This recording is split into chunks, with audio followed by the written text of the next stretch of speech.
So thanks so much, Kersha. I'm gonna hand over to you now, Kersha. Thank you guys very much. I'm gonna hand it over to Kersha, and I'm gonna sit back and listen because I am dying to hear from our presenter today. So Kersha, over to you. Thank you. Thank you so much, Andy. Could we just hear it for our NY president? You could just put in those ones. Andy, let me say on behalf of the district, we are very much appreciative of your willingness and dedication to us as young people. And we pray that God bless you real, real good. Yes. Yeah? Thank you, Andy. So, guys, we are ready. I am excited. This is our very first training for 2020, and we have a great speaker tonight who would really carry us through events with a purpose. So let me just tell you a little bit about Rebekah before we get into it. All right. So Rebekah Fuentes is the founder and CEO of Heartbeat Events, which is an event management, stage management, production management, and promotional company in the gospel music industry of Trinidad and Tobago, West Indies, with a track record of 200 plus events in 2 decades. 200 plus events. Woo! All right. She is the technical committee member of the Gospel Music Awards of Trinidad and Tobago, which is GMAT. So she would have been the production manager for 2018, 2019, and 2020 awards. She was the official Trinidad judge for the Marling Awards, which is the Caribbean Gospel Music Awards held in Nassau, Bahamas, and one of the 7 official judges worldwide, and the only judge from Trinidad and Tobago. Event coordinator of the Open House Committee for Open House Music Festival, which is the largest Christian-free event in the Caribbean. She's the head of the special events team, which is set ministry at Faith Assembly Church in Aruca, and she has been, and Faith Assembly International Church has 8 churches worldwide in Trinidad, Venezuela, India, and Colombia. She is co-partner of Melinda Events and Designs, providing event decor and wedding coordination services. So it's so good to know that Rebekah, of course, she was born in the beautiful Twin Island Republic of Trinidad and Tobago, grew up in a Christian home with 3 sisters and her parents who pushed their children to reverence God above all. She loves music and started, since at the age of 4 when she was just dancing and singing, and she would have showcased her talent in school competitions. Rebekah would have worked with so many different artists, just to name a few: Travis Green, Jonathan McReynolds, Ty Trebet, Tadashi, Mali Music, Jamie Grace, KB, Derek Minor, Papa San, Flame, The Truth, Canon, Monty G, Capital Kings, Becca Shea, Sherwin Gardner, Positive, Mr. Links, V-Rose, Isaac Blackman, and the list goes on and on and on.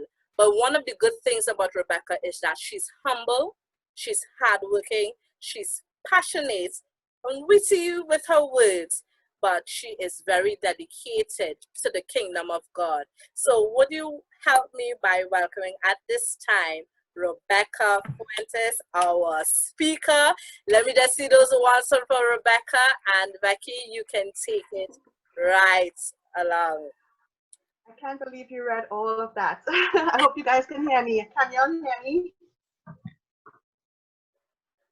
Yeah. Thumbs up. Okay, great.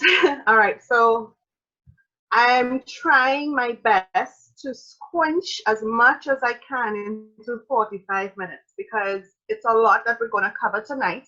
So I do hope that you guys have your pen and your piece of paper. I get to like go straight into it because it is a lot to cover. It's a lot that I'm going to pour out. I told my open house leaders team, I told my happy team, I told my pastor today, I'm doing this tonight. And my pastor was like, Becky, tell us why. I said, because I intend to die empty. I intend to die emptying myself of all the knowledge that I've been given by God and God alone. So first off the bat, Kersha, that was a very long biography. I think you're going to read all of that. But I was surprised. I think we need to give honor to whom honor is due, and God has been really good with that. So I think the people need to know. That's fine. I still get very awkward when people walk up to me like, oh my gosh, my best friend usually stands in front of me, and because I get very weirded out, right? Because if I'm going to shock you guys by letting y'all know first things off the bat before we start, I do not have a certificate or a degree in event management. I did not go to Arthur Lockjack. I did not pay any money to go to Hyatt for one day. I did not spend a lot of money on those things. I was literally led step by step. Yes, Kersha wants to have a heart attack. I was led step by step by God into what I do today. So as I talk, you're going to hear how I was literally led by God to find my purpose unconsciously. I was unconsciously led to find my purpose by God, by Him doing things around me. And I'm just there like, literally, guys, my heart would always be, whatever you want me to do, I'm going to do it. I have no money. I drive a beat down teeter. But here's what I have. I have my brain. I have my hands. I have my feet. I have a big mouth. And I can encourage people and motivate people with food, cook, Chinese food, a hug, a love up. That's how I created my team and all these different things I'm a part of. So I want you guys to understand that mindset of where I'm coming from. So as I talk, I don't want you all to ever think, oh my gosh, NYI, we can never reach that platform. Look at how much work is into it. I still have no idea how all of that happened. I give honestly all glory to God that I learned this year in quarantine, do not limit God. I was telling Kersha a little update on what happened to me 2-3 months ago. Pastor Andrew Womack preached something called Do Not Limit God. And even though all of that was said, I am still stretching myself and I'm stretching my vision and I'm trying not to limit God. So NYI, I do not want you all to limit God as I teach this course. So let's go. Yeah. I'm gonna pull up my slideshow. It was pretty funny that I was trying to squint all the different things. I'll put it small. Okay, I'll do it a little bit small. I was trying to put up all the different things that I'm a part of. In this first slide, it's 13. I had no idea I was a part of 13 different organizations. So yeah, it's a lot. It's a lot from what we talked about there.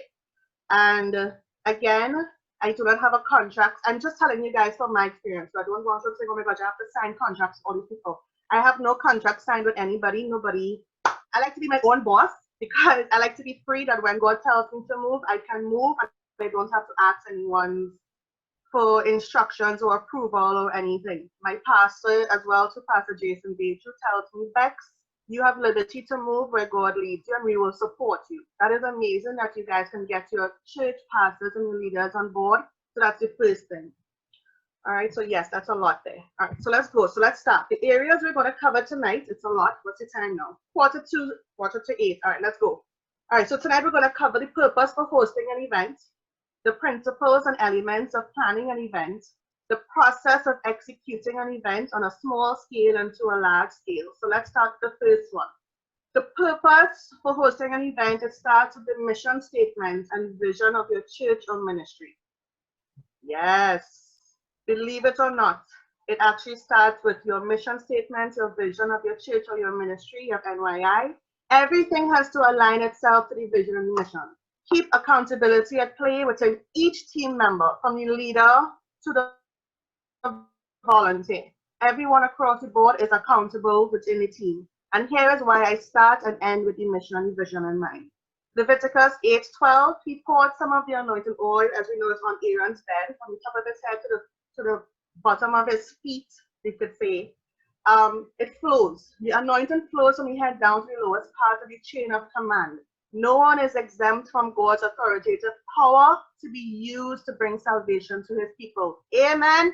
Amen. So nobody should be turning up their nose when they're walking around NYI, right? Matthew 5:14, you are the light of the world. A town built on a hill cannot be hidden. Therefore, whether it be within the wall of a church building or in the streets or at an enclosed venue, I urge you guys to be the light of the world, right? Because a lot of people think this is the head office of NYI, we have to do it here. No, I want you guys to think out of the box, check venues, do site visits, which venue best suits the cause or the purpose of the event that you guys are holding. 3, everything we do for God in ministry is considered worship. I want y'all to understand that. I've always had this mindset for the 20 years I've been doing this. I learned it from one of Pastor Beatrice's kids, cleaners, worship team, ushers, car park team, etc. We do ministry because it is our acts of service to God. It flows from the heart. Appreciate every single person within your team. Integrity goes a long way in how we treat each other and respect each other's roles. Matthew 5:8, blessed are the pure in heart, for they will see God. Everyone joins a ministry to serve, and that is the pure motive. I learned a lesson about integrity a few years ago. Pastor KK invited us home by him for a weekend, all the leaders, all the youth leaders. And this is one story, and the youth leaders were like, oh my gosh, we're going to swim in the pool, we're going to have barbecue, and we're going to watch movies. That did not happen. So Pastor KK tricked us and ended up teaching us Bible study that weekend. And at the end of the weekend, he made us wash each other's feet. So it didn't matter who had what title in our youth leadership ministry. We learned about serving each other, respecting each other, humbling ourselves to the other person that weekend, and he taught us integrity. Integrity stands out, guys, even how you speak about your leaders, how you speak about each other within this team. If somebody walks up to you and they have something bad to say about Kersha, nip it in the bud. One time. You are a part of NYI. We don't condone that. We don't condone that negativity at all in speech, in action. We cut it one time, right? Because what you are doing from here tonight, the enemy doesn't like it. True that, right? So let's nip that. All right, so going down to the next slide. Right. 4. This is very important. I say this a lot to my team. The cause is more important than our own emotions and struggles within the team. The cause is more important than our emotions and struggles within the team. At every church service, at every concert, at every Christian gathering, the people attending your concert must have what I like to call a God encounter, or else what is the point? At the end of your event, the testimonies of who went to the altar to receive salvation or to recommit their lives back to God is a success story. It doesn't matter if you empty your bank account and one soul receives salvation, it is worth it. We are storing up treasures in heaven. This is hard for most promoters, people like us who put on shows, to swallow when worldly struggles come knocking. We know when money runs low, the committee cannot agree, sponsors cancel the same week as your show, vendors who promise lighting and promise to drop bags of ice, they cancel, family support is lacking, your wife vexed with you because you reach home late every night this week, spiritual leaders and all, they can doubt your reason for doing it. Attitude is everything. It's all about focusing your emotion, your mind, your heart towards the cause of the event, which is why before you even start, you have to clear yourself. You have to empty yourself and say, God, I'm going in strong. So when these things come and they hit you, you're ready. Your back is strong and you can take it. All right. A few years ago, there was one event I consider like the worst event I've ever done. And my mom was there. And Nehalet Blackman, who was a very good friend of mine, Nehalet came crying to my mom. She was worried about me. And my mom looked at Nehalet and said, Becky's back is strong. Don't worry about it. But when I heard that, I was like, yeah, my mom knows me best. Number 5, we have to be obediently targeting our hearts. Now, this is where it starts. It starts with the division starts here. I talk about Luke chapter 8 when Jesus said, someone touched me. That was when he was on his way to Jairus' house to go and help heal his daughter. So there's Jesus with all his buddies. Let me put this back up. So there's Jesus with all his gangs, and he's walking through this big, large crowd. He has his bodyguards, his disciples are there, and he's walking through this large crowd. And he heals the woman, tug at his robe. Remember, she wanted healing, so she brazed through. She went brave and courageous, and she fight through the crowd, and she held onto his feet, his garment, just to be healed. And Jesus felt virtue come out of him. And he said, who touched me? And his disciples looked at him like he was crazy. He's like, are you mad? We're in a big, large crowd. Who didn't touch you? Right? And then he looked around and she bravely said, it was I. And he said, daughter, your faith has healed you. Go in peace. How far are you willing to go? to dare touch the garment of God for our land to heal, to be made whole. I mean, many of us know friends that need deliverance from sexual abuse, from drug addiction, from porn, from all those nice, sweet things that we love to be addicted to, the young people. Are you willing to fight through the crowd and touch God's feet and respond to that tugging of your heart? Some of you, I'm sure some of you cannot sleep at night. When you try to lay your bed on your pillow, God is speaking to your heart. God is speaking to you at 4 a.m. when He wakes you up. That is God tugging at your heart.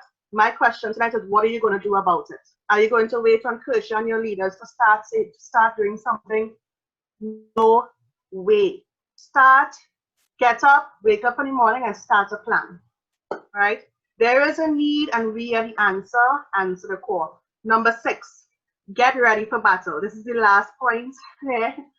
Don't ever sleep on the enemy. Once you have answered the call to do this event, the enemy will wage war against you. If there's one thing we can guarantee is he's going to come for your tail, right? He knows once he can distract you, you will lose focus on your vision or the mission mandated to you. No distractions. Cut off every fiery dart of the wicked. Ephesians 6, please put on your armor of God and get ready to battle. We do not battle each other. Again, I will say it. We do not battle each other. We battle the darkness that exists in the world. So I want to see you guys laugh when I share this little story. You all think I have it all hunky-dory and open house is all sweet. On the day of Open House Music Festival, the day that we launched, I think it was 2015, I have my checklist. I'm running around doing stuff, guys. And the committee called an emergency meeting and something happened, an issue came up. And the only thing Becky did not do was fly across the table and jump my committee member. I'm being real. Like, he brought up an incident that I thought we dealt with like last month. And I literally got up off my chair and I started to crawl over the table to like strangle him. Because I'm like, you're wasting my time. We open the gates next 2 hours, bro. This is open house. I have like 20,000 people coming tonight. We do not wrestle each other. It is a spiritual darkness that is coming against you guys. So even on the day when things look sweet, it is going to come. We have to be prepared. That day, Becky was not prepared. Becky was ready to chop off Rakesh's head. Right? So it happens. It happens. I'm going to touch on this one more time. Yeah. You just have one question before you go on. Yeah. The question is, how do you decipher if it's God tugging at your heart or your own emotions or feelings about a topic or prevalent issue? Right. So we know that confirmation comes from 3 or 4 different ways. One, when you read your Bible and we say it's coincidence that God reveals himself through his word to you. That's one.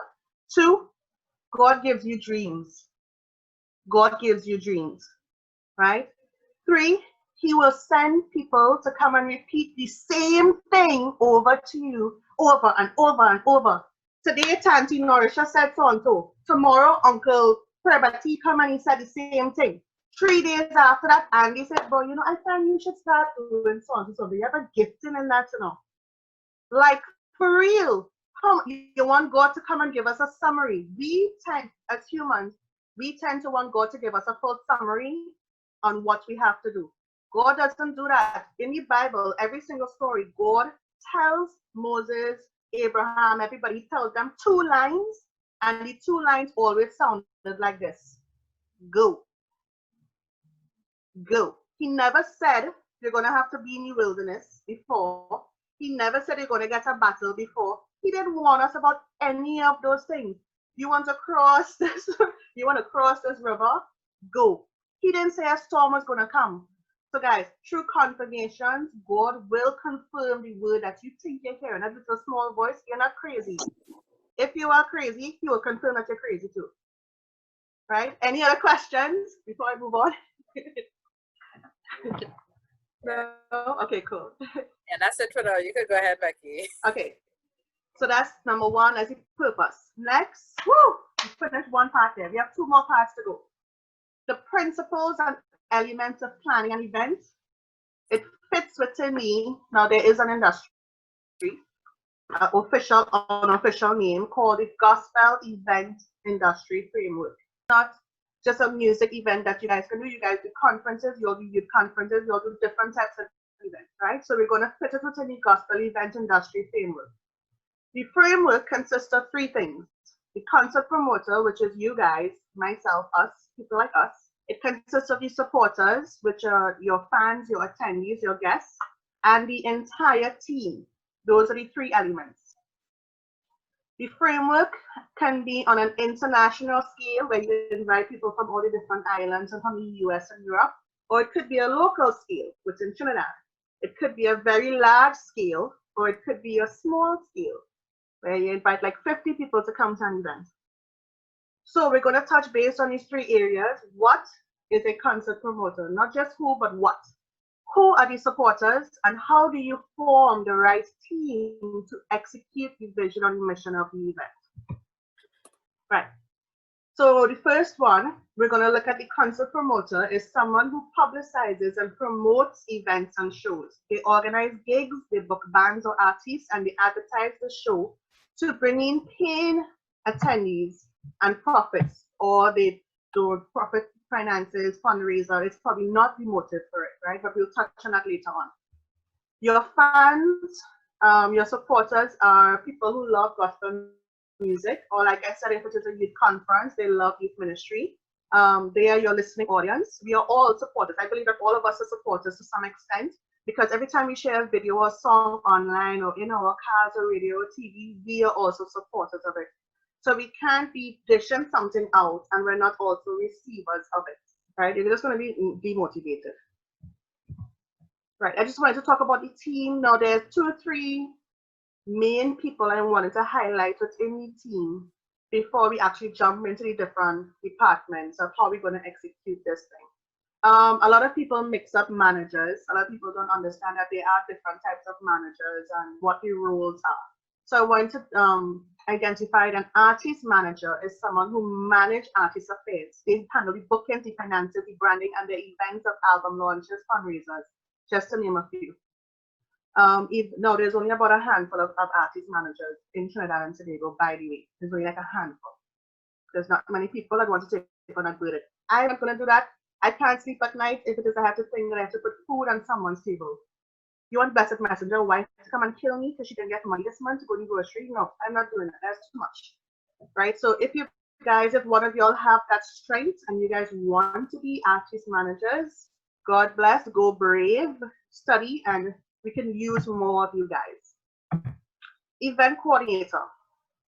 Now this is big. An event coordinator is guided by the vision of the promoter, who is known as the visionary.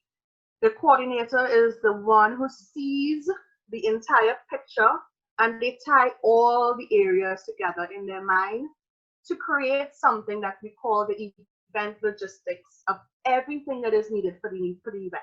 So event logistics is our third part of this teaching, but here we're talking about who actually pulls it all together is the event coordinator, not the promoter, not the manager, not the production manager, it's the event coordinator. They take the vision from the promoter and they translate that to the rest of the team, bringing vision from paper to reality. With budget accountability in mind, they form a strategic plan with time frames of marketing the events. They book the artists, they hire the companies, they do the venue booking, they do the layout of the venue, they handle decor, program, sound check, setup, breakdown. And I put this into the, just to adjusted it. I said fasting is a must to ask God for grace. I think that's why I survived 23 years of doing this. It would not have been without keeping calm and fasting and really focusing on God. So fasting is a must to ask God for grace. Keep calm, be proactive, stay happy, and to move without fear. Be a true leader. Even during the event, smiling. You want to be fake smiling, real smiling. Smiling is a must with a graceful countenance. Keeps the rest of the team calm. Seeing a calm, happy, proactive, encouraging leader sets the mood of the entire team, and results are more important than anything and everything that can seem negative in situations that arise. The cause is more important than self. So 2017 open house. I fasted for about 2 weeks before that weekend because I knew that the devil was going to come with some strippiness. It's guaranteed, no matter what event you do, he's going to come. And we got some big hits during open house. The last open house, big hits. During the event, I see my visionary, the guy who has the vision, Javid Beatrice. I see Javid walking up and down the venue, up and down. He's hustling, he's sweating, and I saw him talking to some leaders, and he was in a rush. So I came down, I walked up to him very calmly, and I said, "What's the matter?" And he says, "The toilets are not working, the toilets, the two big trailers at open house, they overflowing, they didn't empty it this morning, Johnny Q didn't come and empty it." I looked at him, I smiled. Of course, by then he wants to kill me because I'm all cool and calm. And I'm like, "It's okay, I will handle it. I have a solution." I open up the scaffolding, the fencing, and I said, "We'll use the washrooms in the back." God alone knows why. I had a bag full of little flashlights. I had about 50 flashlights. I gave 50 volunteers some flashlights, and we were guiding people to the washrooms down in the back. Why would I have 50 flashlights? You don't think God knew that the devil was just going to be like, "You know what? Take some overflowing poop during open house." Guys, you'll have to be prepared for everything and keep your calm, keep your cool. Right? Even when your leader looks a little crazy, you as the coordinator have to be like, "Andy, it's fine. Go on, eat some hot dog and come back in 5 minutes. Problem solved." Right, so we're moving along. All right, production manager. Okay, let's see this now. Right, this person oversees all production, sets up and execution of the event. That is what you see, the production part, the front part of the stage. You see the sound system, the lighting effects, the power supply, the generator, stage, roof, and any stage effects.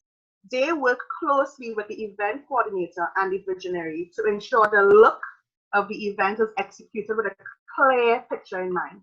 Their main function is also to ensure safety of all patrons. Production manager's assistant, this is the assistant to this person, is also our safety and legal officer of the event. Right? The concert promoter, now, this is where we touch about us, your visionary. The concert promoter can either be one visionary or a group of board members, or like I like to say, committee members. So this is who or whom God gives the vision to. They are the ones leading all ideas on how this event will be executed. How, right?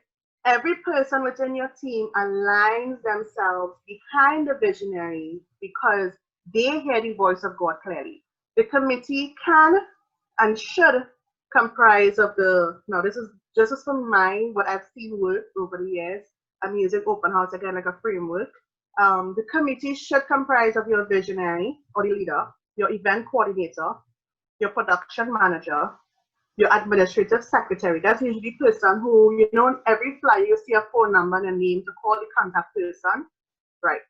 And I like to call this person your secret weapon. This secret weapon nobody really knows about. Your secret weapon is that one prayer warrior protecting the entire committee from spiritual battles. This person is not actively working the show, but sits in all the meetings that the committee will have to keep all human emotions calm, clear-minded, and focused on the big picture of why we are doing this event. So on the day of the show, it is easy for emotions to run high. So when the leader is vexed with the coordinator and the production manager, and they all want to kill each other, this one prayer warrior, when she speaks or he speaks, the committee has to listen because everything is guided in the spirit by God. So I want to throw that out. Kersha, what do you think about that one? Because sometimes you hear, I know of a lot of committees. I've been on many other committees to plan this legacy conference. I've been on a lot of committees, and the spiritual backbone is sometimes missing because everybody who's in the committee is saying, "Oh, well, pray for you," and you pray. Yeah, we'll pray for this event. We'll pray for this event. No, I think it helps. It helps when you have one person in the committee as just that spiritual covering. They don't have to be a pastor. They don't have to be some big prayer warrior. They are just there because they understand the committee needs. They understand their personalities. They understand that things can go, but when they speak in those hot moments, it happens. So like for open house, Javid and his wife are the visionaries of open house. However, nobody really knows his wife. His wife sits in all the meetings, and I can tell you when Rakesh, Javid, and I are speaking to each other, she sits there and she says nothing, and sometimes we laugh because she says she laughs and she goes, I don't understand anything you're saying. You're just talking French to me. But she still sits there and then she gives her little insight. And whenever we're deciding little things like our toilets, we're looking at cost. We want this, we want that. She will raise her hand and be like, God is a God of excellence. And if we will not use the washrooms, we are not renting those washrooms. We are renting the best of the best for God's people because God's people deserve the best. So that is the type of person I'm talking about. So what do you think about that? I think that's a brilliant, that's a really God ordained idea, because while you were going through, that is one of the things that I put down one time. I was like, it's one thing, yes, probably like one of the committee members will do it and involve, but just having someone that is just set aside for that, I think that's a very good idea.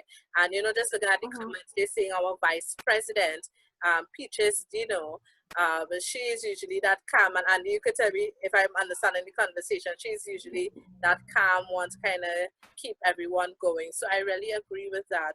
And just to kind of help the presidents and council members understand, because Becky, what you're saying there, usually there is one person who's doing all of those different things. Everything. When you're dealing with a young people's session, so it may not necessarily be as in a large scale like a production concert as you're speaking about, but even if it's to have a fundraising event, whether it's a concert, whether what we call battle mania, a dance show, whatsoever have you. I think the very elements of what you're speaking about is very important. And presidents, I want you to fully understand what Rebekah is saying. She's not saying have everything that she's speaking about, but be very focused and determined in terms of what is going to be done. So I think having that person who is just like the calm, the shalom, will keep peace, I think that's a great idea. Yeah. Because that person sees the committee physical, emotional, spiritual needs. So even when I am by the front gate and I'm freaking out, if I am physically standing somewhere and trying to take on a monkey issue on my back that I'm not supposed to take on, that person actually sees it. And she came to me and she said, this is not where God has you right now during the show. You're not supposed to be taking on this monkey right now. You are more effective here. So that is why that's important, because our human mind tends to take over and we tend to do stuff that's a waste of time. You do not have time to waste. God does not have time to waste when you're doing an event, whether it be small or large scale. All right? I think I mentioned it. No, I didn't mention it yet. I think it's in the next slide. It's the one down here. Okay. So after that, I want you guys to, this is where we're talking about the event industry expectations. Now, again, this is before you guys even start to plan. I want you guys to do four things. One, I want you guys to pray. What does your event say about who you are or your ministry? Does your concert look or reflect what's in your heart? May our purpose be wrapped up into everything we do on and off the stage. To have the spiritual protection and backing by your home, church, and family is the most important decision that you guys can make. Are you okay with industry expectations? Yes or no is up to you and God. Number two, research. All of y'all who love event management here that are watching on, Google, YouTube, everything. Like I said, I didn't go and take any course. I Googled everything, I YouTubed everything on the internet. Ask questions on who's who in the gospel event industry. Who are the top booking agents in the world, top promoters in the world, top managers in the world. Study the Gospel Music Association, Dove Awards, Stellar Awards, Marlin Awards, GMAT. Attend live shows. Surround yourself with people willing to share knowledge. Read books, educate yourself. I have a habit of reading 12 to 15 books a year. So I'm always reading, always trying to educate myself. when Ecstatic Building, which is a blue building they have in Port of Spain, when Ecstatic Building, Marshall Montano, and some of his guys, his production guys were there, and they were teaching sound. This little Indian went up the road and walked in the building like if I was invited. And I sat down there in the classroom, and all these men looked at me like if I was crazy, but I purposed myself. I want to study sound. I want to study lighting effects. I want to study all the things because I love doing events. So educate yourself. Number 3, develop or recreate your marketing tools, your pictures. Well, this is more later on, but at the same time, it wouldn't hurt to look at your ministry pictures, press release, portfolio, your music videos, your social media content. Clean up those things before you take on another event. Let your brand speak about who you are, a clear vision from God. Number 4, what is the end result of your event? Now imagine this is before you even do the event, right? Ask yourself, what is the end result of your event? Is it a fundraiser? Is it for altar calls? Is it to brand your ministry? Is it to impact the youth? How do you calculate success of your event? Is it by ticket sales to cover all your costs? Think about this clearly because this ties in with your mission and your vision. Community, guys, is the key to build your team. Open House started from a very small youth group. We had a lot of gangs in the area, believe it or not, and our youth group had less than 50 people. I wasn't even going to that church. I used to just hear about Open House, and I used to go down there because I was guaranteed to see a fight during Open House, which was like a youth line with free hot dogs and free soft drink. And the police would show up, they would lock up these young people, throw them in prison, and then his wife and Rakesh, we used to go to the prison every night and ask them, let them go and give them to us and we will minister to them. We will disciple them and mentor them. And now they are company owners, worship leaders, community leaders, and Open House team leaders. So even though NYI is made up of, Andy, am I right? NYI is made up of different youth leaders from all over the country. So again, don't live in God. It starts in your community. Open House is supported by the community of St. Helena Village, Piaco. Again, even if it's a small ministry, if it's a small scale event of 50 people, you'll be surprised to hear the parents of those youth come and give their support. They will put money in your hand. They will offer to organize food, drinks. They will organize transport. They will even come and be like, guys, after this event, it was so good. Let's do a beach line this Sunday after church. Fellowship wins. Community is won through fellowship. Fellowship is formed through love. We always talk about love God, love people. That is the key. That is the key right there. All right. So, all right, let me pull this down. All right, so now we're on to the third part, our very heavy lifting. So we're gonna lift some muscles here. I want you all to stretch. I'm not gonna start until everybody stretches. Stretch your bum bum, stretch your back, stretch your brain. Go and do a pee-pee break quick. You have 1 minute for a pee-pee break. Go and get some water, go get some snacks. Literally, I'm giving you all 1 minute because this third part is very, very heavy. This is where I actually tell you all the logistics of how we're going to execute this event to make it a success. Yes, go quick, Carissa, flush your toilet when you finish. Carissa.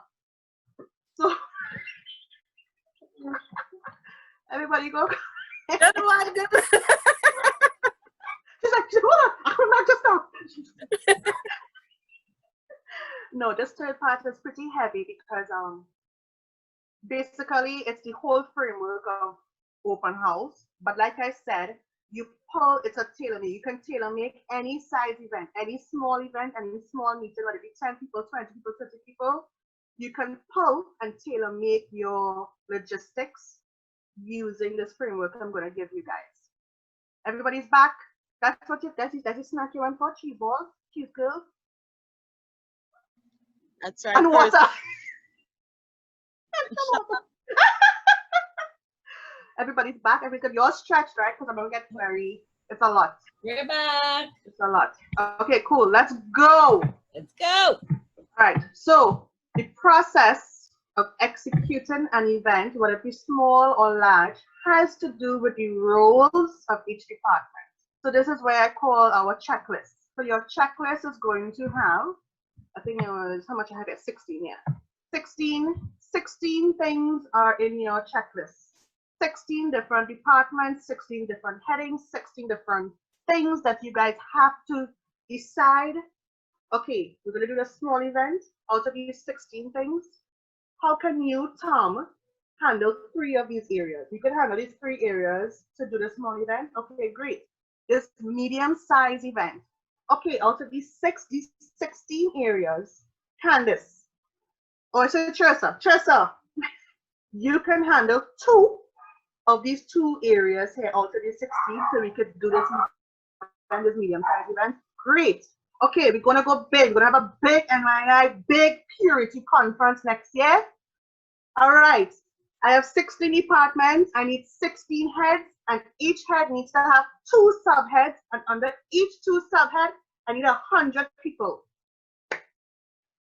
So this is what it is. So here I'm going to break down how you guys are going to execute from a small scale to a large scale. You all understand that? Yep. All right. So every single event has to be tailor-made with its own set of event logistics based on the needs and the wants of the event. So your artist album launch, like Nathaniel that I did for him last year, positive album launch, will be guided differently from a youth conference and so on, right? So the concert promoter, people like us, the visionaries, the board members, the committee members, we oversee these areas alongside your event coordinator. So number 1, we have the production manager. Your production manager deals with all the vendors, infrastructure, venue setup, right? Number 2, administration. This is somebody who's very skilled with Excel, Word, PDF, PowerPoint, accounting. This is your secretary. They handle scheduling. They are your point of contact. This is the person with the phone number, the email that's on the flyer. They know everything about the show. This is your administration. Number 3, legalities. A lot of people do not like to pay their cut music license. We'll get into that just now. People do not like to pay for TTCO. People do not like to pay for fire service, police service, safety, ambulance. Now, not every single event that you do will require legalities, will require legal payments on certain things. According to the venue that you choose, according to the size of your event, and according to the artists that you have on your program, you will have to get your music license. You may not have to get your music license. Again, you can reach out to myself, you can reach out to other promoters to ask whether or not you need to. However, I will say this, and I want to see you guys' faces when I say this. When Cut had their gospel music meeting, copyright, this is copyright organization of Trinidad. This is people that actually pay. I'm going to break it down. So Cut is the music body that helps pay artists and pay managers and producers and DJs and stuff when music is played. Would it be on radio? Would it be at a live concert? Cut president held a meeting, I think 2 years ago, with the Gospel Foundation, the gospel people. So promoters went, artists went, TV networks went, radio stations went, everybody's sitting down there. I'm sitting with my sister. She was working at the Christian TV station. And Josh Rudder, who was working there, Josh got up and Josh said, I need to point out somebody who actually comes into Cut and gets information on a regular basis because she wants to make sure that the artists get paid their royalties. I had no idea that I was one of the only stupid promoters that was paying for my music license and spending my money to do things right. And a lot of people in that meeting, other promoters, looked at me and asked me why. God is a God of order. I do not want to do an event in Jean Fair Complex and police come and they shut me down and embarrass me and my team. I do not want police to come and show up at open house or the fire service try to give us some trouble and we waved our fire certificate in their face. God is a God of order. Events will be shut down if you do not have your legal documents. So yes, it was a lot of money. Yes, it's a lot of stuff. It's a lot of paperwork when you try to do stuff legal. But think about, what would Jesus do? What will God be pleased with? Am I okay with going behind the system and doing this event and praying nobody show up to shut down my event? I will leave that there for NYI. You'll decide, right?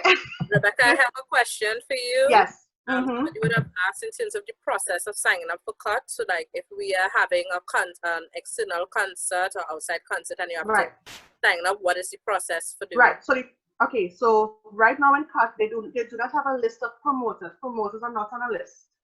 What they have a list of in CUT are artists, producers, people who write the music and stuff. So that's one part. That question you're asking about is when when we go into CUT, you do not have to ask for a meeting. What you do is you go into CUT office in Port of Spain, you pass your little car, you go in the red building, and you say, hey, I'm here to get my music license. Somebody will come downstairs, an accountant, and give you a form to fill out. Your form now asks you the day of your event, what artist it is, what the program look like. You give them all the information. Who is the promoter body? NYI is the promoter body. You carry your stamp, whatever it is you have to carry for legal stuff. They carry it upstairs and you have to sit downstairs and wait. What they do now is that they calculate based on the information you give them and then they tell you the price. So for example, I know the price usually starts at $800, $1,000, $1,700, usually like under $2,000 if you're doing an outside public event. If you have a normal program like 6 to 10 artists. For open house, our CUT license is $20,000. And remember, this has nothing to do with you paying Nathaniel or paying Positive. It has nothing to do with you paying the artist. This is you paying CUT, which the artist is signed with. CUT now takes your payment of $20,000 and they chop it up, and then they pay something called royalties. So all the artists on your program still walk away with additional money, because that is what CUT is for. CUT is a legal governing body that ensures your artist gets paid. Okay. Right? So that's the process. So you can't really gauge how much they're going to charge. Okay. It's yeah. All right, thank you. You're welcome. All right. Now we're going to go down to marketing and promotions. This is print media, newspapers, magazines, social media, online, TV, and radio media.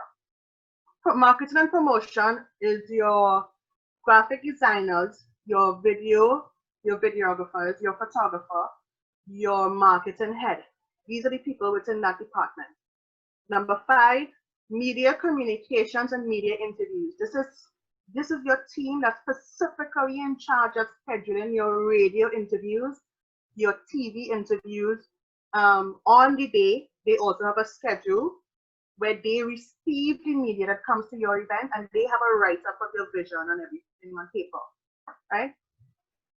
Number 6, show flow. I call it show flow because it covers your sound check, stage management, and your program. It covers your artist contracts, your honorarium booking form for artists. It covers all of that. Number 7, security, car park, transport, police, venue access. Now, guys, I'm going to break down all of these a little bit right now. I'm just calling out the heads right now, the areas right now. But we're going to go into that depth in a few minutes. Number 8, I think number 8, let's go back up. Number 8 is health and safety, ambulance, nurses station, foot patrol. Again, according to the size of your event, you may need an ambulance. Ambulance in your area, whichever area the venue is, you can go and you can pay $1,000 or $2,000 for an ambulance, which usually sends an ambulance, a driver, and a medic. So at least you have an ambulance on site. Number 9, if you have foreign artists that you're booking, I have a separate section just for foreign artists because that entails a lot. It has your runners, which is your artist runners, your drivers, people who drive in the vehicles, and a security team, which could be police or private security companies that you hire. Number 10, VIP hospitality. This is hospitality for your foreign guests, sponsors, vendor owners, government officials, and pastors, ministry leaders.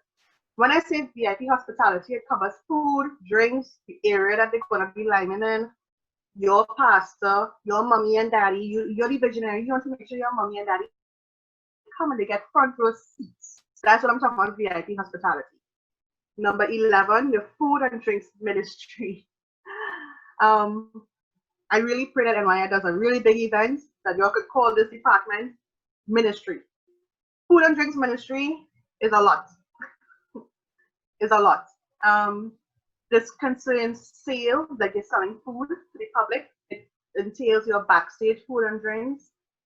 food and drinks for your production team, all the crews that are working, and for your VIP areas. Number 12, merchandise. This is when you're selling merchandise, t-shirts, CDs, food for Lori, fried chicken, whatever the artist decides to sell.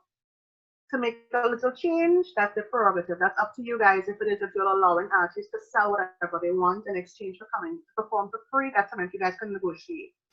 I remember when Kersha used to come, Kersha was like a ambassador for us for open house. And every time he come, he'd be like, guys, I'm performing for free, but Amma wants to sell fried chicken, fried fish and fries, and she will sell hot dogs and burgers. I say, yeah, no problem. Put down a table at times and they would sell whatever they want to sell for those 2-3 nights and make their money. So that's merchandise. Prayer and counseling team. Again, the cause is more important than anything else. We are doing this event for salvation. We're doing this event as a fundraiser. We're doing this event to help build a church in Mayaro. Whatever it is, prayer and counseling team is important. These are your intercessors who are praying. Like, you form a prayer wheel, and your intercessors have a 24/7 prayer wheel that's happening days before your event. And that's something you can schedule. Even if you have other churches or other youth leaders, like let's say 1 or 2 of you all that are online here, you guys have a nice, strong youth group. You can be like, guys, I'm a part of NYI group, but here we go. We want a prayer wheel from you guys. Can you all organize a 24/7 prayer wheel for us and pray for our event that's coming up? You all can do that. You all can ask that.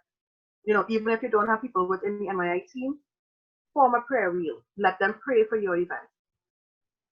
Patrol counselors, people who are constantly walking through your event and seeing needs, and they can pray for those people. Your altar call leaders, when the altar call is done by the pastor or artist or whoever, you have leaders that are trained in dealing with altar call. Because not everybody is dealing with altar call. I don't know how to do an altar call. You go up behind, some people go up behind the person and just slap the yes, the Lord calling you. We do not want to force anybody to go up to altar call. The Spirit leads, right? Guidance counselors, youth leaders, ushers. I'm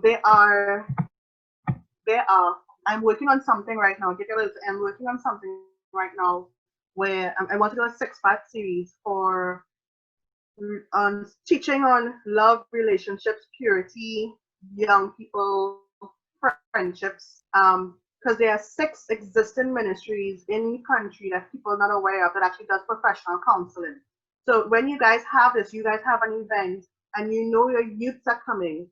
You have Ryzan and his wife who have their master's degree in dealing with people who suffer from who are gay spirits, lesbian spirit, sexual abuse, addiction. You have Ansel Bain and his wife who deal with marriage counseling. So whatever event that you guys are having, I want you guys to really incorporate professional, educated, well-experienced, versed counselors who have an actual ministry.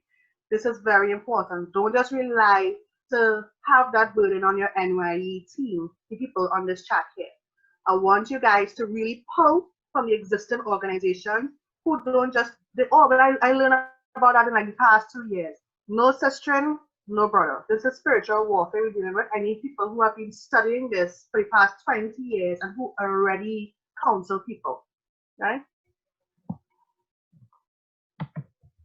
Youth leaders and ushers. All right, number 14, prizes, sponsorship, fundraising initiatives. That if you guys have that in your event, you have a department just to handle that, just to handle whatever sponsors are giving you, whether it be a little headset, a little phone. They give you bikes for prizes.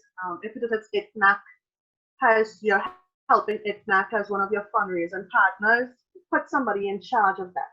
Number 15 is waste disposal, garbage, and venue maintenance. This deals with toilets, garbage bins, your VIP rooms backstage, your stage area, venue reset after each night. That's if your event is more than 1 night. Venue setup of tents, tables, chairs. This team has to be big. This team has to feel appreciated because I will tell you guys a secret. Again, at open house, when you see the list of 1,700 people, there are 1,700 people behind the scenes that work for open house, right? 1,700 people.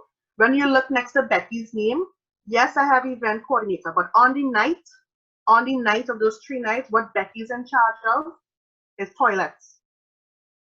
And I purposely did that because I wanted everybody within the rest of the team to understand it doesn't matter what you're doing, you have to give it your all. So I try to lead by example. So people are shocked when they see me walking through with a big bale of 100 toilet paper in my hand backstage trying to put toilet paper in the toilet. They're like, what are you doing? I'm like, I'm doing what I signed up to do, right? It boils down to appreciating every single person within your team from this rank up here to this rank down there. No task is medial in God's sight. So again, it boils down to integrity. No task should be menial in our eyesight. Cool? Yeah. Rebecca, oh my gosh, I love that. Girl, you had me. I was not going to jump off my chair, but yes, yes, she got it. But I have one question. I have one question for you here. The question is, how soon do you request sponsorship from the desired sponsor before the event date? Right. So I have, like I said, when we reach that sheet, I will break down the sponsorship, right? So I'm just listing departments right now. Yeah, because we are. So we'll run through. Yeah. Okay. That's okay. The last part is time frame and calendar of the events. This is to be scheduled by your admin office personnel and the event coordinator. So guys, the first one is your production manager. Now again, you guys will get this PowerPoint. Your production manager. I did it in 3 sections. Now I do this for open house, as I said. This is a 1-page thing that every department head gets. That's in our first meeting. That takes place a year before open house. I am a stickler for planning properly. So for sponsorship, I would say go from like 6 months to 8 months before your event, especially when you know the budget is coming out between November and December every year for the country. Corporate sponsors tend to wait until the budget is done. So you can do it, I would say probably January, February. January is a very slow month. People just came out of Christmas, they said it's a little lazy. So I tend to tell artists to do their sponsorship letter for like February, but then you have to do it early February where it doesn't get lost with the carnival requests, right? If it is your event is July, August, which I always say is the best time to do your event because school is out, summer is in. You want to choose the first week of July or the last week in July, or the first week in August or the last week in August. Don't ever choose the second or the third week of a month to do an event because people are broke if it's a paid event. Right? So that's how I tend to guide artists, Jazzy and Martha Isaac, and whoever do. They call me Bex. The calendar, what does the calendar look like? I said July, August, and everybody's me fighting for July and August. People get paid in the last week of the month, hit them with it one time. They get, it sounds bad, but it's the trick. You get paid Thursday, Friday, Saturday you have a concert. You're going to put aside your money to go to that concert, to go to that event. So corporate sponsors, if it is your event in the middle of the year, I would say wait until after Carnival. Give them a little wiggle room and then hit them with your sponsor letter. Right? So production manager, should I just, I can send all of this and all, Kersha. So what I would do, Becky, based on what you answer questions, we will create a document that persons can use with the 16 areas to help us as a guide. So and it actually says, so I will just tell you all before she continues. The 3 areas under each department says areas that they cover. So it basically says what they are in charge of on this side.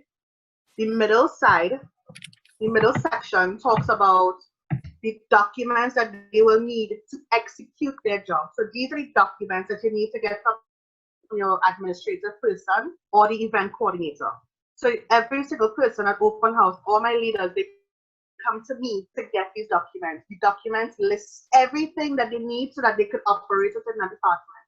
Okay. This last section here called key points, these are just reminders of when is the first setup date of the event, when we're going to launch the first poster to let people know about the concert, when is sound check, what time are we going to end off the concert, and then again, who has the final say within the department. You need to put it in your key points because you do not want a power struggle happening within your department.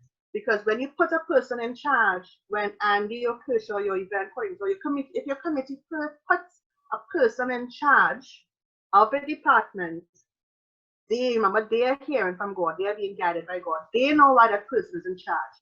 If within a department you have 10 other people and Sister Bertrie's saying that she knows more than the leader, you do not want a power struggle happening there. So it has to be very clear understanding of who has the final say within this department. Cool. All right. So yeah, you guys have any questions? Answer me. Ask me questions. Any answer before we close off.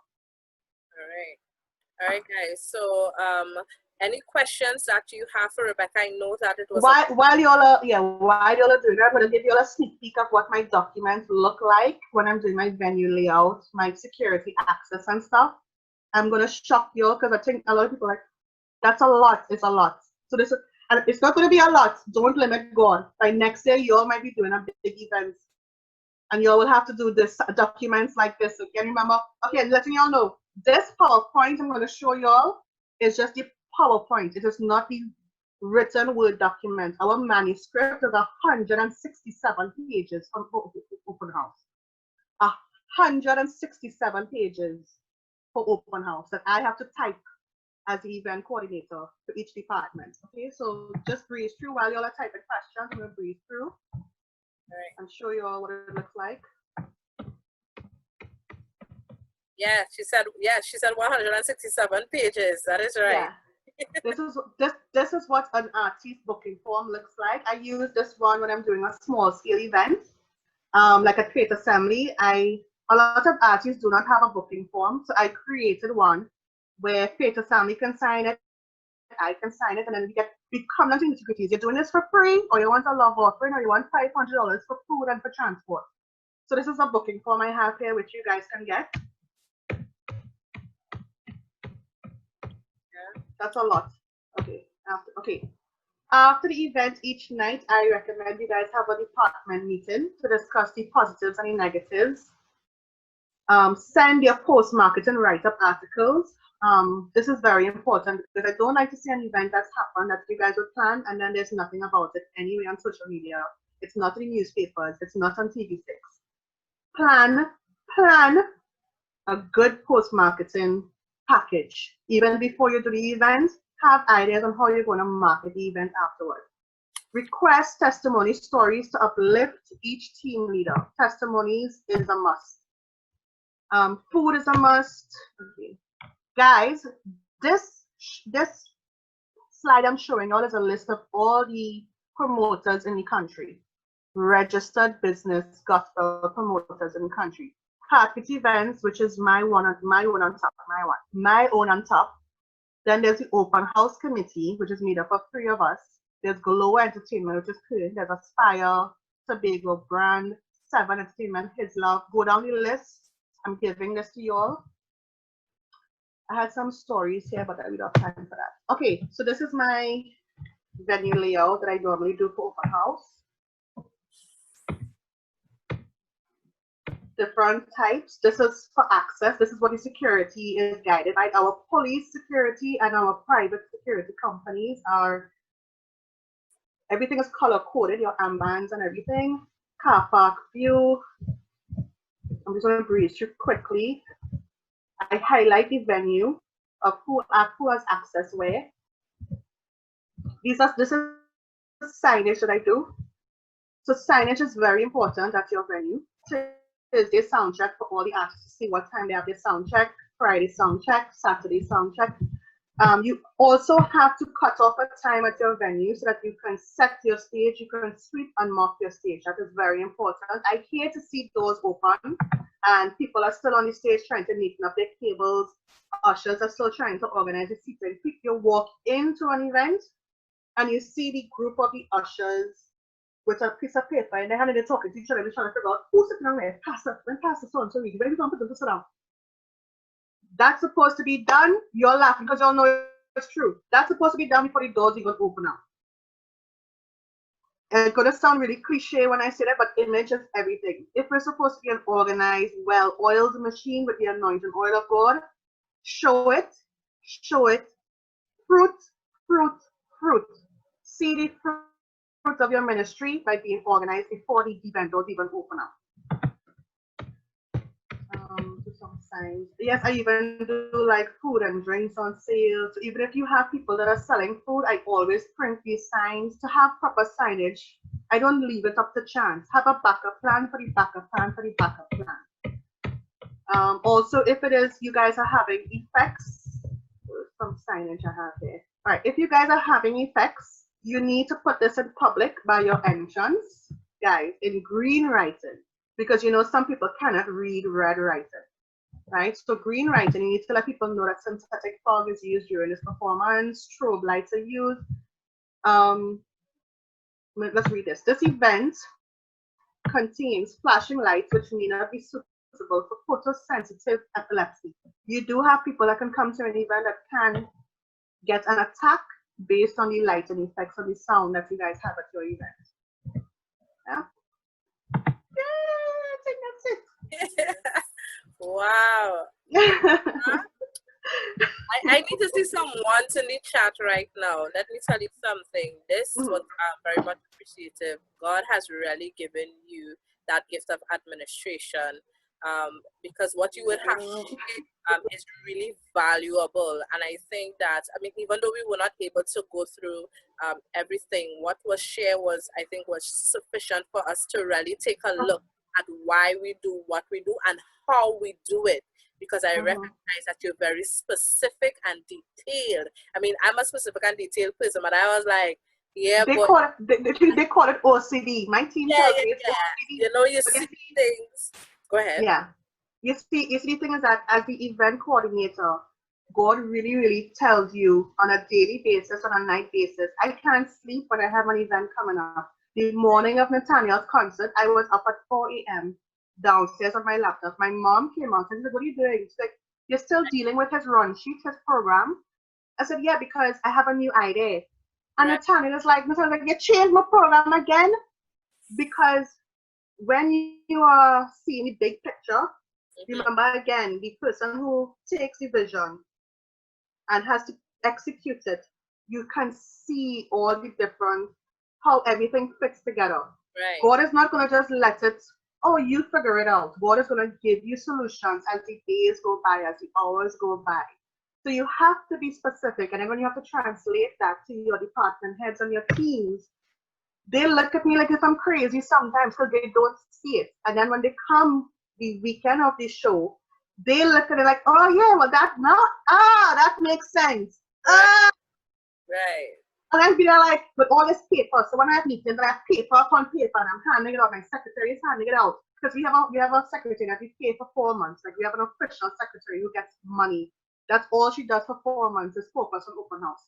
Right. She print paper and give it to everybody, and I see my department heads with the paper fanning themselves in meeting like, and I just want to walk around and be like, wake up, wake up. So guys. It really is a lot, but don't be scared of where you guys can go with your events. But treat every event with the same passion, the same diligence, whether it be small, middle scale, or big. Remember, God, we have to apply biblical principles to everything that we do for God. God will not give us something bigger in our hand until He sees what we do with what He has given us so far. So how you treat your events now, God is going to test us and say, you're ready to go another step in me? Right. Let's go. Right. Any questions? Right. So I see 2 questions here. Andy, I'm not just... I think Dino is sleeping. Is Dino sleeping, first of all? This guy here. He looks like he's sleeping. Legel Dino. That's her, Legel. Legel. Yeah, Legel. Are you sleeping? Is she She has a book there. She has a book going on. Yeah, she's kind of giving you like a high five there. So Andy, I don't know, you have... I have 3 because I'm trying to answer the Facebook. You are live on Facebook as well, and I'm taking questions. Something I'm giving you Becky. So just letting you know what's going on. Big up Rev Alicia Batiste. Apparently all the pastors are on Facebook tonight. So they are all on Facebook. So here's what Rev Batiste asked, right? In the case of making public announcements, should there be one person signed to speak with the media? Yes, I have that. One of that is in the department. It's called Media Communications and Media Interviews. There's a two. I had in the sheet there is two leaders within that department. Media Communications is the person who goes to the TV interviews, the radio interviews, that goes to the newspaper. They actually write the articles. So they take the vision, put it on paper in a letter, or like what I tend to do for 107 and 98.1 when I go on Sky, I tend to email a one-page readout. So don't just send a poster. Oh my gosh. Every time I go to the radio stations by 107 and 98, the announcers are squinging to read a printout of your poster with the little nitty-gritties. No. Write out on a one big sheet of paper proper instructions of your event as it's leading up. Give them relevant information. When you go to the interviews as well to Andy, I actually write down my own questions and I give it to DJ Nikki and I give it to Jamie and they laugh at me. But that's because, listen, I pay for my radio interviews. Do not waste my time and come and ask me what I eat last week. I'm going to be effective. No, my radio interviews have to be effective. So I walk in with my questions because I'm ready to answer. I mean, they laugh at me all the time, but let me ask you two more. You know, everybody know what my motto is, right? So, you know, Rebekah is speaking to my heart here. This is what I demand. This is what keeps me up at night. You see what I mean? All right. So here's this. We have a lot of young people in here, and Rebekah, one of the things we experience, right? You have put a lot of information on the plate, and that's because of time, right? And we appreciate that. If I have to give these young people one step to start, let's just say they hear everything. What is the first thing they should do if they want to become a successful event promoter? you have to find where your passion lies, and God is a God who always reveals it to you. I started when I was very young, jumping from ministry to ministry to ministry to ministry, which is why at Faith Assembly, I was once the head of the media department. I was once the head of the marketing department. I was once head of our stage. I was once head of this, head of that, head of that, because I was trying to find where I fit. So even though you think that you have a passion and a desire to do the events for NYI, you might not be fitted there. You might fit as a sub leader within a department, but when you do find that sweet spot, I call it the sweet spot. When you find that sweet spot, nobody can take that away from you. I have to add this point. This is very important. People ask about, again, open house leaders. Who are they?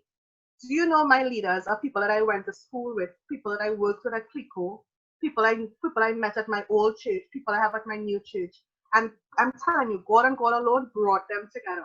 Now they are like family. We celebrate birthdays together. They would have never met if it wasn't through me, because as event coordinator, I had to hire leaders who are passionate. We don't get paid for this. I don't get paid for open house. Yeah. My leaders don't get paid for what they do. But you know what it was? This is the point I have to make, Andy and Kersha, whoever your committee is. Discernment is a hell of a thing. When God blesses you with a spirit of discernment, you can look at a young person in NYI and the Lord will whisper to him and be like, they have a skill in graphics. Yeah. Let them design your poster for you. Johan Murray started when he was 14. Now Johan owns his own company called Risen Designs and is getting paid a lot of money to do weddings, videos, posters. Charles Paris, you all know charlesparis.com? Charles started with me with his long hair and his little itty-bitty camera. You know what Charles did? Charles jumped in my car every time I went to a concert and Charles said, Bex, I will do your pictures for you for free. He went backstage and I had to introduce Charles. Charles, this is J Square, this is Mention, this is JD. Charles is now grown into who he is. That comes with a spirit of discernment, recognizing the greatness and the talents that your team has, your young people have. And then God will start to nurture it. But when you find that sweet spot, do not let anybody take it away. I had a new leader in 2017, right? I saw him at Open Bible Church in charge of their I Am Youth Conference. No, I Am Youth Conference is like Open Bible, big. I am there in 2015, and they called all of the youth leaders up on the stage. So Pastor Commoner is there, Luke Commoner is there, they called all the leaders up on stage. I'm seeing this young, thin little Indian boy, this one guy, he's fidgeting, like he's on the stage, but he's looking up at his soundboard, he's watching the lights, he's watching the camera, and he's fidgeting. And he left the stage. He didn't care for the applause. He left the stage and went and gave instructions on how to end the youth conference. The Lord told me, go and teach them. Now, we don't teach sheep, okay? You go and you ask permission. But I did approach him, and I approached Pastor David, Charles, and Luke. And I said, is it okay if I ask this guy to join open house leadership? When I talked to this guy called Ryan, Nash is his name, Ryan had no idea why I was putting him in this department. I said, Ryan, I'm putting you in you are now my media communications and my media, that person in charge of my social media and my posters and stuff. Ryan had no idea why. When open house weekend started at 2017, he just, it's like if God just opened up something in him and he took charge. Him and Charles, I have pictures of two of them next to each other working side by side like clockwork. Both of them did not raise their head up. They had their teams executed. When I go to check on them, they're like, no, we've got it. After open house 2017, Ryan is now telling me, let me tell you, if the next open house, Becky, you don't have to worry about nothing. That is my department. That is what you need to have. Passion will always outweigh skills. And I could do this, and I have this, and I have that. God will reveal to you who will fit in those sweet spots. That's excellent. That's good. I'll ask one more question, and Kersha, I'll hand over to you, right? Yeah. If we want to hire, let's just say me, I'm going to do something, and I want to hire Rebekah Fuentes right now, and you don't have to answer this, Rebekah, right? And just by the way, I am a sheep stealer, right? So I'm just letting everybody know, and that this is my reputation. Anybody I want, I steal. That's how I operate now. But I tend to do the same, but I like to go to the leaders and ask, and just I don't ask. I'd be like, is it okay if I just have something? I'm taking them out. I let them know. Yeah, I kind of let them know too, you know. Yeah. Take a look in Kersha and frame you see Kersha and Ataki. I stole them and I'm very proud of that in 2020. Thank you. I take a bow. So here's the question. If I want to hire Rebekah Fuentes in 2020, how much would that cost? And you don't even have to answer it, but that's the question. It's free. I do ministry for free. Everybody heard that? You see I play there because people are asking, hey Andy, how we can hire this young lady? Rebekah Fuentes is free. GMAT is free, open house is free, Modern Awards is free as a judge. I don't get paid by those ministries. All the 13 organizations I'm affiliated with, the only one that pays is Melinda's Events and Design, which is my sister and I. And we do weddings, we do coordination, we do decor for AMSA and Mikal and Maxi and stuff. And that is what we get paid with. So like ministry is ministry. When you have a heart for people, you use what you have and you bless people with it, you know? Amen. Once my bills being paid and mommy doesn't kick me out of our house, I'll still do what I have to do. Yeah, I appreciate that. Thank you. Yeah, you're welcome. Oh my God. All right. So just before we close up, do we have any other questions? If not, let me say, Rebekah, 3 things that really stood out tonight for me was, 1, the cause is more important than self. And that is why this is called events with a purpose. We're not just doing events for doing its sake, but whatever that cause is, it goes higher than who I am. Yeah. Again this year, I don't want to say too much, but I had to sleep in Napa on stage from Friday to Sunday to make GMAT happen. And Sean Daniel actually, well, a few of the artists realized, well, Becky's not leaving to go home. Becky can't even leave Napa venue to get food or drink. So Sean Daniel brought food and drinks for me Sunday morning. You know, like, if you already know the commitment it takes to do some events, because the cause is more important. Right. Sometimes you really have to put aside yourself, your physical self, and you have to. You think I don't talk to God? I'd be real back to them. I hear him laughing at me. But GMAT that weekend, I could have easily walked away. But then God would have been like, "Oh, you're being disobedient. You think you're the boss?" Right. Right. So no. Good. And for us, just to put it into perspective, young people should always be at the heart of what we do. And I want to encourage every leader that is on this session tonight that really asks God for that discernment in terms of what to do for your youth group, what God is saying, what is the cause that God is putting on your heart based on what is taking place with your young people. The second thing that you said is community is formed through fellowship, which is based on love. And I really like that, because anything that we do must be based on love. Any event that we put on is because we have a love for young people. We are passionate about seeing them transform their lives for the better. So I love when you said that. And the third thing, that 16 checklists, oh my gosh, let me tell you something. That I feel that's heaven in events management. I think that's the vibe. And honestly, I didn't pull that from a book. That's just some years of me doing the checklist and tweaking it and really seeing what to do. Yeah. Definitely. And what I liked about what you shared is that it doesn't mean that we have to do all 16, but depending on what is the purpose of the event, we know which one to be used to ensure that we have excellence in execution. My Andy always talks about that in anything that excellence in execution. So Rebekah, let me say thank you on behalf of the Trinidad and Tobago District Nazarene Youth International. Thank you for sharing your heart with us. Thank you for sharing your passion with us. Thank you for sharing your level of organization and excellence. Thank you. And can I just see some ones? We just have to sing with ones. Can we just, before I leave, Kersha, if you just allow me to say one thing of encouragement. So Heartbeat Events is a ministry that I formed outside of my church, but under my church. So what happened was when I started, I remember JD asking me one day, so if you're organizing my album launch, what do I call it, Becky and team? And I never wanted it to have my name in it because I am nothing without my team. So I'm going to leave you all with this. You are nothing without your team. My Heartbeat Events team consists of 50-something of us, and they have been with me for 23 years. We have been doing events. And all 50-something of them, over the years from doing the events, one of them supplies s'mores. She's a baker. She supplies s'mores and stuff, those desserts to some of the top bakeries in the country. So her business is booming.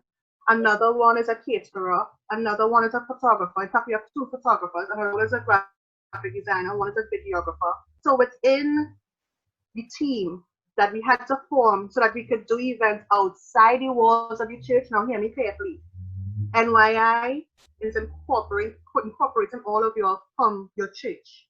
You guys are doing ministry outside the walls of your church. Don't take that lightly because God is going to bless you guys. Don't have to worry about finances. You have to worry about your passion. God will, step by step, it will be revealed.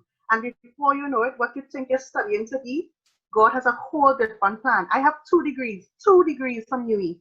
One in government, a BSc in government, and one a BA, a Bachelor of Arts in Literatures and English, which kind of helped me in journalism writing. But I don't need those things. I'm not using those things. Right. So be guided by God, and you'll be amazed how the team, you'll be family, you'll be sisters and brothers and helping each other, missing each other. My Heartbeat team miss each other all the time. So that's my encouragement. Thank you. We are nothing without each other. Nothing without each other. On behalf of the Tobago District Nazarene Youth International, we want to present you with a token of appreciation at this time. I know my birthday's tomorrow. So who's dropping it for me? Who's dropping it? I have 2 huge mango trees in my yard. You could come and pick mangoes. I have big, huge mango trees in front of my house. Huge. No, we give away mangoes daily. Oh, sorry. My apologies. Sorry. Hold on. On behalf of the district NYI, have the bag. The person who has the bag shall pick the mangoes. I live, and guys, I don't mind telling you, I live right opposite. Andy, come pick up tomorrow, boy. Say that, Rebekah. I live right opposite Palmy's Park in South on the main road. I live right opposite there. It's very easy in San Fernando by Palmy's Park. And yeah, I have 2 big, massive mango trees. Even some 2 police officers pulled up the other day with their plastic bags and was picking mangoes from our tree. Wow. But yeah.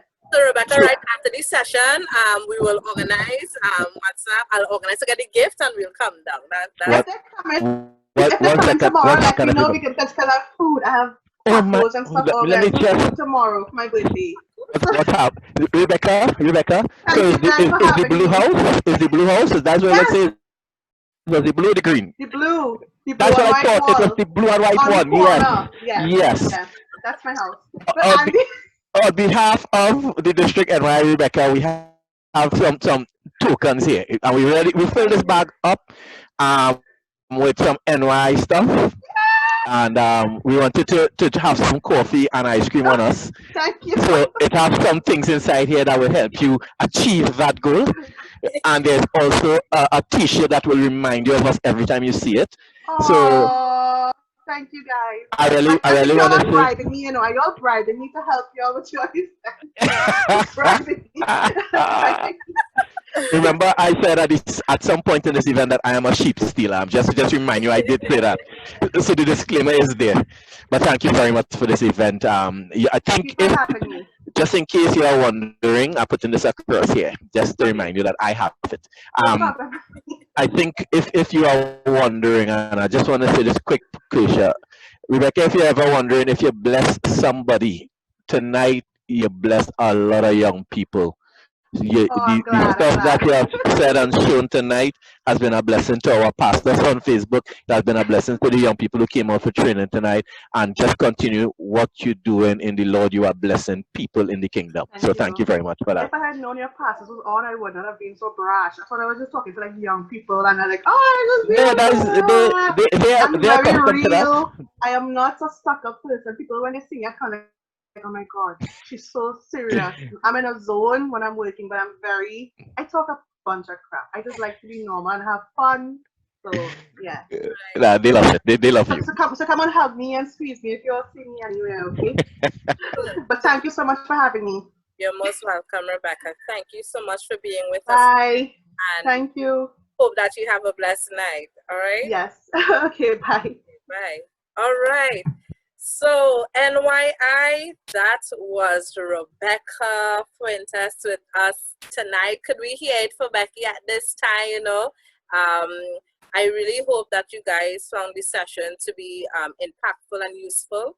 What we are going to do, I'm going to send the PowerPoint presentation to everyone, as well as we will create a document with the 16 checklists that Rebecca would have shared with us so that you guys are able to use that. So, 1 second to me. Kersha, I can't do that. Before we go, let me hear it for Kersha Garner, please. Tonight was wonderful. Kersha can't play. She come in here and don't want a little clap, a little one, a little something, Kersha. We don't play that game in NYI. We appreciate the hard work that you have done. Training session was awesome. Big up your whole self. Timmy, now you could pray, but we had a big up Hey, Kersha. Andy, I believe September people is think alike, I was about to tell you to the same thing. That's why they make me president, Virgin. Yeah, all right. Bless it. Let us pray. Let us pray. Heavenly Father, we just want to give you praise and thanks for this night. We want to firstly thank you for your grace that is sufficient,